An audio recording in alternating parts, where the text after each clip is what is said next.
تعالوا نعمل حاجة حلوة كده ترطب علينا في حر الصيف ده. معايا مانجا انا فرزاها كده، ومعايا حبة من الكنافة انا محمراها وشايلاها كده في الفريزر معايا. بقشر المانجا معاكم بالشكل والجمال اللي انتوا شايفينه ده كده.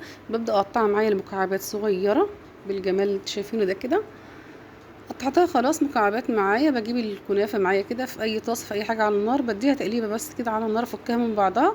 وابدا اجيب معايا هنا كوبايه من الكريم شانتيه، كوبايه من الميه المتلجه، معلقتين من السكر عشان ده كريم شانتيه خام، واضربهم كده مع بعض لحد ما يديني القوام ده. بجيب معايا بولات الازاز كده، بحط بقى طبقه من الكنافه، طبقه من الكريم شانتيه، حبه من المانجا كده. بتبقى معاكم طبقات وحاجات جميله جدا يا جماعه في حر الصيف ده، وجميله قوي.